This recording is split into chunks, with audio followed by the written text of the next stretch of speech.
Everyone, আসসালামু আলাইকুম। Welcome to another new blog.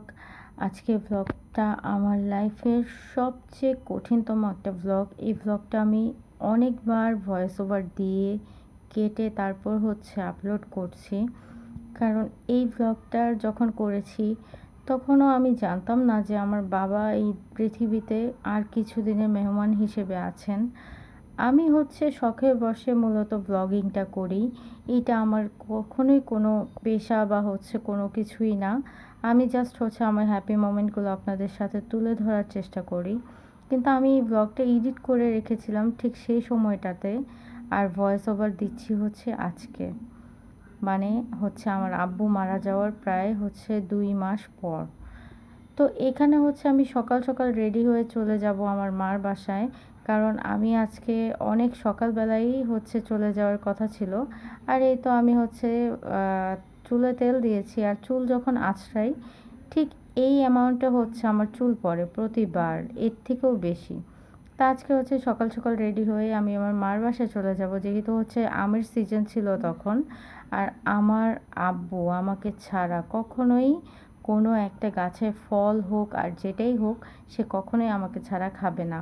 তো আজকে আমাদের গাছের যত আম ছিল সেই সবগুলো আম পাড়া হয়ে গিয়েছে। আর আমার আম্মু মূলত আমাকে প্রতিনিয়ত ফোন দিচ্ছে আমি কেন বাসায় যাচ্ছি না, কেন আমি আম নিয়ে আসছি না, যেহেতু গাছের আম। তো ওইভাবে করে আমি প্রস্তুতি নিয়েই চলে গিয়েছি। আজকে সকাল সকাল যাচ্ছি বাসায়। ওয়েদারটা অনেক সুন্দর ছিল। আমি মানে এই ব্লগটা যখন এডিট করতে বসছি, লিটারালি আমার খুব খারাপ লাগছে। আমি জানতামই না যে এই ব্লগিংয়ে কিছুদিন পরে আমার আব্বু এতটা পরিমাণ অসুস্থ হয়ে যাবে।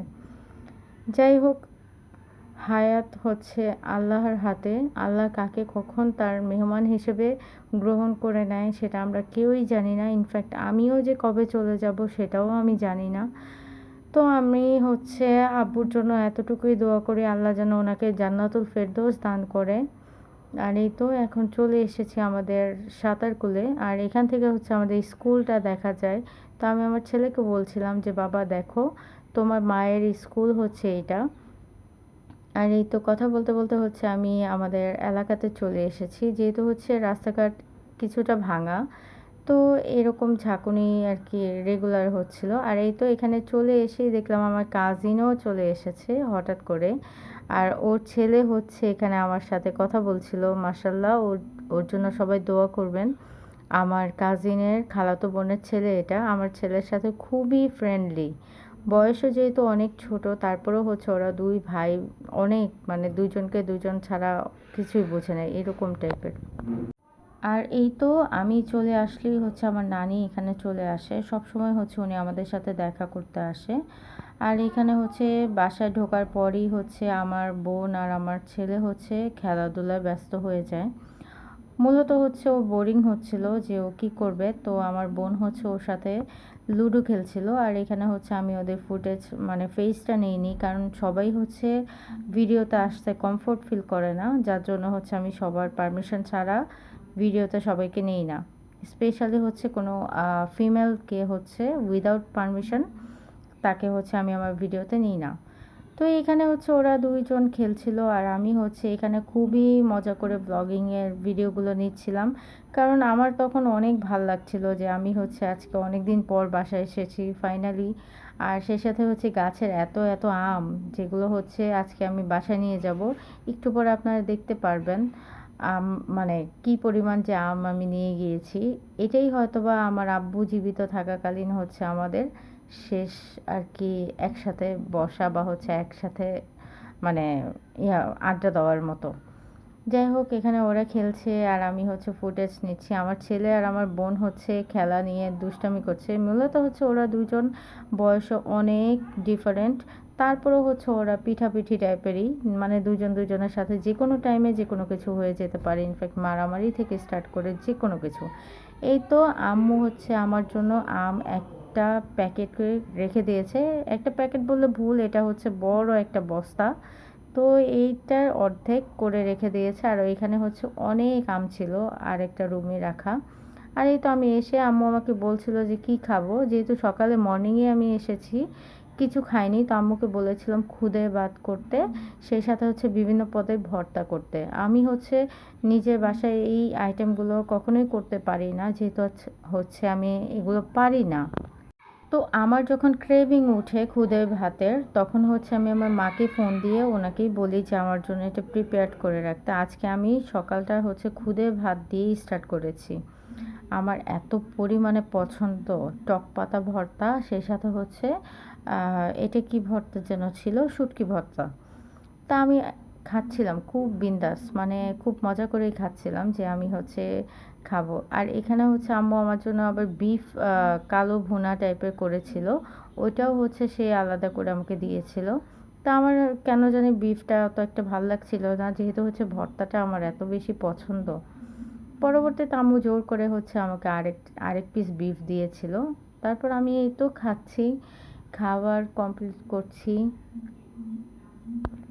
অলরেডি হচ্ছে আমার খাওয়া কমপ্লিট। আর এখানে হচ্ছে আমি এই ভর্তাটা, এটা হচ্ছে টক পাতা ভর্তা, এটা আমার মা অনেক বেশি মজা করে পারে বানাতে। তো এই ভর্তাটা আমি পুরাটা ফিনিশ করে ফেলেছি। আর এই তো এই আমি হচ্ছে আম গাছের এখানে আমগুলো দেখাচ্ছিলাম, যদিও হচ্ছে এটা আমাদের গাছ না, কারণ হচ্ছে আমাদের গাছের যত আম ছিল সব পেড়ে ফেলেছিল। আর এটা হচ্ছে আমার মামার গাছ, তো আমি হচ্ছে মামার বাসায় গিয়ে ওনার আমের ফুটেজ নিচ্ছিলাম। আর এখানে হচ্ছে আমার খালাতো বোনের ছেলে, আমার ছেলে, ওরা হচ্ছে ওর বড় মার রুমে এসেছে। তো এখানে ওরা দুইজন এত পরিমাণে দুষ্টামি করছে। আমার খালাতো বোনের ছেলে তো হচ্ছে সোয়াদকে পেলে আর কিছুই লাগে না, ও হচ্ছে প্রচণ্ড পরিমাণে সোয়াদকে পছন্দ করে, মানে সোয়াদ ভাইয়া বলতেই থাকে। আর এই তো এখানে আম্মু আমাকে আম প্যাকেট করে দিয়েছে, একটা ব্যাগ ভর্তি আম। আর এগুলো হচ্ছে আধা পাকা আম, যেগুলো হচ্ছে আমি আমার বাসায় এসে কি সুন্দর করে যে সাজিয়েছি। ইনফ্যাক্ট এখান থেকে হচ্ছে আমি আবার আমার হাজব্যান্ডের কলিগদের জন্য হচ্ছে কিছু প্যাকেজিং আলাদা করে রাখছিলাম, যেহেতু হচ্ছে তাদেরকে দিতে হবে ব্যাংকে। তো ও হচ্ছে প্রতি বছর ওর বসকে হচ্ছে আমাদের গাছের আম দিবে। তো এর জন্য হচ্ছে আমি আলাদা করে আম রাখছিলাম, যেহেতু হচ্ছে ও ওর কলিগদেরকে দিবে, দেন হচ্ছে আমি আমার স্কুলে কিছু ফ্রেন্ড আছে ওদেরকে দিব, ইনফ্যাক্ট ফ্যামিলি কিছু মানুষ আছে তাদেরকেও দিব। তো এইভাবে করে হচ্ছে আমি আম রাখছিলাম। আমি আম গুনার পর জাস্ট অবাক, এতগুলো আম, প্রায় হচ্ছে অলমোস্ট ৮০ বা হচ্ছে ৯০টার মতো আম ছিল। যাই হোক, এতগুলো আম আমি তো একা খাবো না, আমি সবাইকে দিয়ে খাবো, এটাই স্বাভাবিক। আর আমার আব্বু হচ্ছে সব সময় সব কিছুতে হচ্ছে আমাকে ফার্স্ট প্রায়োরিটি দিত। ইনফ্যাক্ট উনি যত জীবন বেঁচে গিয়েছিলেন, উনি হচ্ছে সব কিছুতে হচ্ছে আমাকে সব সময় বেছে বেছে সবচেয়ে ভালোটা আমাকে দিবে। তো এটা আমি হচ্ছে ফিল করি এখন, যে আমার বাবা থাকতে আমার লাইফটা একরকম ছিল, আর বাবা উইদাউট বাবা হচ্ছে আমার লাইফটা একরকম। আপনারা সবাই হচ্ছে আমার আব্বুর জন্য দোয়া করবেন, যেহেতু উনি মারা গিয়েছে। আর ওনার প্রসঙ্গটা এখানে আসছে বারবার, কারণ হচ্ছে এই ব্লগটা তখনকার যখন আমার বাবা জীবিত ছিল। আর এটাই হচ্ছে লাস্ট একটা ব্লগ যেখানে আমি আমার আব্বুর সাথে হচ্ছে অনেকটা সময় স্পেন্ড করেছিলাম। তো আমি জানি না এই ব্লগটা আমি ভেবেছিলাম যে আপলোড করব কি করব না। তো এরপরে তো আব্বু অনেক অসুস্থ হয়ে যায়। যেহেতু উনি অসুস্থ হয়ে যায়, দেন আমরা হসপিটালাইজড করি, দৌড়াদৌড়ি করি, তো এখানে আপলোড করার মতো সিচুয়েশন ছিল না। যাই হোক, এই তো আমার ব্লগ শেষ। আল্লাহ হাফেজ সবাইকে।